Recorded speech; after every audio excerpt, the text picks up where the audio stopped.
భారత్కు పక్కలో బల్లెంలా మారిన చైనా భారీగా అణ్వాయుధాలను సమకూర్చుకుంటున్నట్లు ప్రముఖ అంతర్జాతీయ మేధో సంస్థ Stockholm international peace research institute వెల్లడించిన నివేదికలో బయటపడింది. ప్రతి సంవత్సరం డ్రాగన్ కంట్రీ భారీగా అణ్వాయుధాలను పెంచుకుంటోందని తెలిపింది. ప్రపంచంలోనే అత్యంత వేగంగా అణ్వాయుధాలను పెంచుకుంటున్న దేశంగా చైనా నిలిచిందని పేర్కొంది. మరోవైపు ప్రపంచవ్యాప్తంగా అణ్వాస్త్రాల అభివృద్ధి పెరుగుతోందని నివేదిక స్పష్టం చేసింది.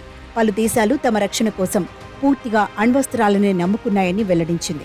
భారత్ మాత్రం చైనాలో ఏ మూలకైనా ప్రయోగించగల ఆయుధాలపై దృష్టి సారించిందని పేర్కొంది. ప్రపంచవ్యాప్తంగా అణ్వస్త్ర సామర్థ్యమున్న 9 దేశాలు ఇటీవలి కాలంలో తమ ఆయుధాలను మరింత ఆధునికీకరిస్తున్నాయని సిప్రీ నివేదికలో వెల్లడించింది. కొన్ని దేశాలు 2023లో కొత్త ఆయుధ వ్యవస్థలను ప్రయోగానికి సిద్ధంగా ఉంచాయని పేర్కొంది. మొత్తంగా 2024 జనవరి నాటికి ప్రపంచవ్యాప్తంగా 12,121 అణ్వస్త్రాలు ఉన్నాయని తెలిపింది.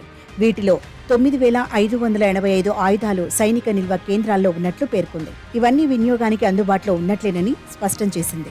దాదాపు 3,904 అస్త్రాలు, క్షిపణులు, యుద్ధ విమానాల్లో అమర్చి సిద్ధంగా ఉన్నాయని వెల్లడించింది. క్రితం సంవత్సరంతో పోలిస్తే ఈ సంఖ్య 60కు పెరిగిందని తెలిపింది. వీటిలో దాదాపు 2,100 ఆయుధాలను ఏ క్షణమైనా ప్రయోగించేలా అత్యంత అప్రమత్తతో ఉంచినట్లు నివేదిక స్పష్టం చేసింది. ప్రయోగానికి సిద్ధంగా ఉన్నవి అన్నీ రష్యా, అమెరికాకు చెందినవేనని తెలిపింది. ప్రపంచవ్యాప్తంగా ఉన్న అణ్వస్త్రాలలో 90% రష్యా, అమెరికాకు చెందినవేనని సిప్రీ నివేదిక వెల్లడించింది. అయితే రష్యా మాత్రం ప్రయోగానికి సిద్ధంగా ఉంచిన అణ్వాయుధాల సంఖ్యను పెంచుకున్నట్లు వెల్లడించింది.